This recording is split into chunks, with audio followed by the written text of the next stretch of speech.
What's up, guys? I'm LQ. This is the LQ Review, and I'm here to talk about episode 4 of Swamp Thing. Episode 4 of Swamp Thing Season 1. So, this episode was the best episode we've gotten so far.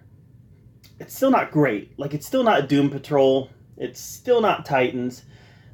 But it's still really good TV. Really good TV. My complaint so far this season has mostly hinged on the fact that hang on, let me fix this real fast. There we go. My complaint so far this season is mostly hinged on the fact that Swamp Thing has barely been in his show. It's his show, and he's barely in it. He was in it more this episode. Still not in it a lot. He's still not in his show a lot. But he was at least in it more this episode. This could easily be called Abby Arcane, or just Arcane instead of Swamp Thing, because she's the lead. Abby Arcane is the lead. Alec Holland's Swamp Thing, he's a support character in his series.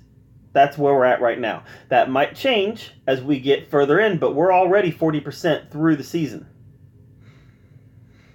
So if Swamp Thing's going to start having a bigger role, they need to start making him have a bigger role. And they took that step here in episode 4. I mean, he had more to do this episode.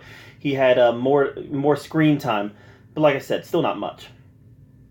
This episode centered around the fact that the disease that, or at least the form of the disease that's been coming out of the swamp, is now contractable. It passes on from one person to another through scratching.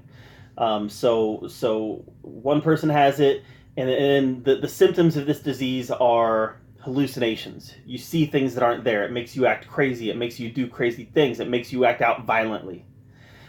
And it's sounding like the disease has a consciousness. That was kind of what I grasped from the way they were discussing the disease in this episode, especially the way Swamp Thing discussed this disease, was that the disease had a consciousness. And as it passed from one person to another, we felt dread for each person that had disease, because we knew that they were going to flip out and that there was a good chance they would hurt somebody. Finally, it went to a police officer, and we felt like there was something really bad going to happen here. Fortunately, nothing really bad happened with the police officer side of thing. It got passed to Abby, who then took it to Alec, who then, "Let me take this from you." That was a nice scene. That was a nice scene where Swamp Thing is able to take this disease, this burden, off of Abby Arcane, and then return it back to the swamp.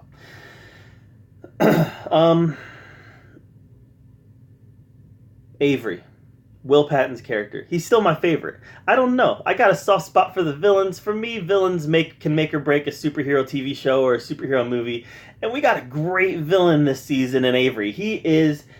When he's on screen, I'm locked in.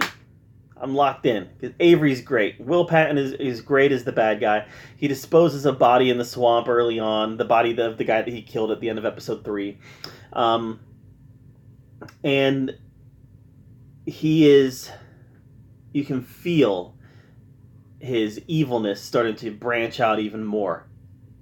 It's obvious that he's becoming more and more comfortable with the evil things that he's done, and he's ready to take steps to things that are even more evil. I love the evolution of a villain, and I feel like throughout the next 6 episodes we're really going to see Avery evolve into a very villainous character. I fully expect Avery to willingly take on a swamp disease that allows him to transform and mutate. I don't know that, but that's what I suspect will happen, is that he's going to willingly take on one of the swamp diseases, allows himself to mutate into this villainous version of Swamp Thing, and then we're going to have a battle at the end of the season.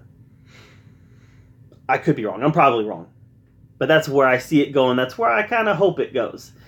Abby Arcane is still, the actress that plays Abby Arcane, she's still, does an admirable job. I think they could have cast almost any brunette in this role who had any level of acting ability, but yeah, it's a serviceable job. I'm not over the moon for how good of an actress this actress is, but she's not doing bad either. She's Abby Arcane has to carry this series so far, anyways, and this actress has her hands full, but she's doing a good job. So, Abby Arcane is still a very serviceable character in the role that they've written her in this series. Let's talk a little bit about Ian Ziering. Ian Ziering's character, so we learned a little bit more about him this episode. He came to this town on a pact. I don't think they told us who the pact was with, but he came to this town on a pact that he will stay until his services are needed, or he would stay until a disaster hit and he could save them. And, there's a reason that he was staying, and he was there on a pact.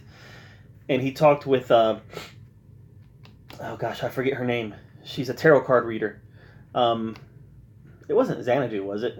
I don't think it was Xanadu, but it was a tarot card reader, and she informed him that something terrible is coming to this town, and he wanted to know what was happening. Ian Ziering's character wanted to know what was happening and what terrible was coming to this town, and she informed him that a hero's path is his to walk alone.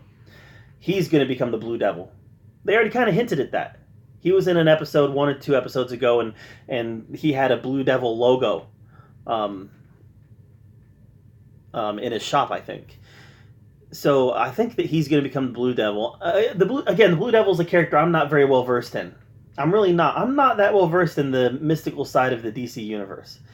I've read a lot of Justice League Dark comics. I mean, a lot, as in the sense that Justice League Dark only goes back two volumes now, right? You had Volume 1 that ended shortly after Forever Evil, and then you got Volume 2, which is the current volume that Wonder Woman is leading. So there hasn't been Justice League Dark hasn't had this great huge history, and that's pretty much my extent with the mystical characters in the DC universe.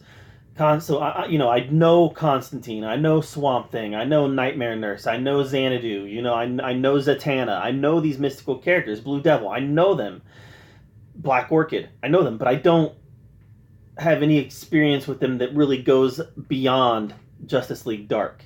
I know a lot of these characters had solo books and whatnot in the past. I'm not the guy to ask about them. Justice League Dark is where my knowledge is on these characters. So I think you could say that I've got a working knowledge of these characters, but I'm not like an expert on any of them. That being said, I think Ian Ziering is going to be the Blue Devil, and I'm really excited about that. I'm really excited about seeing that transformation. He's had a resurgence, guys. Ian Ziering has had a great resurgence. Between the Sharknado films, you've got obviously the Swamp Thing. He's coming back for the 90210 reboot in August, the reboot whatever you want to call it, in August. Ian Ziering is having a nice resurgence in Hollywood, and it's fun. It's fun. I like him. He was always his character wasn't always likable in 90210, but as an actor, he's a likable guy. So I like that. Back to Swamp Thing, though. I think that this episode ratcheted things up a little bit. It kind of ratcheted up the energy. And that part of that was due to the fact that you had these characters that were having their hallucinations, and every time, I think there were 3 or 4 that had their hallucinations, and each time there was a hallucination, you had a pretty tense scene where you were afraid that people were going to get hurt. The goriest, one of the hardest scenes that I've ever seen in a movie or TV to watch. For some reason, it's not the most goriest thing I've ever seen, but for some reason this really bothered me. Was the first guy who had the hallucinations. He hallucinated a snake wrapping itself around his arm, and he goes at it with a knife, and he ends up just ripping his arm up. That was hard for me to watch. I don't know why. It wasn't the goriest thing I've ever seen, but it was just the helplessness of it. I was like, oh. So this had a lot more tense. This had a lot more tension. This had a lot more tension to it. And you could feel that tension building. And I hope that tension continues to build as we get through these last 6 episodes, because this has been fairly strong storytelling, but I think it could end somewhere really, really great. All right, Doom Patrol was really strong storytelling the whole time, and it ended kind of flat. Titans was pretty consistent all the way through. I would love to see Swamp Thing just ratchet, and then end with this, stick that third act of the show where we can say, hey, that was a great show. May not have started out as strong as it ended, but it's all about how you end. So this was the strongest episode yet, and I can feel them ratcheting it up. And I hope they continue to do that. What did you guys think of episode 4 of Swamp Thing? Let me know in the comments down below. Thank you so much for being here at the LQ Review. Please subscribe to my channel. Hit that like button because it helps me get views. And again, I appreciate you being here where we talk about all the geeky, nerdy stuff that we love to talk about. And until next time, we'll see you later.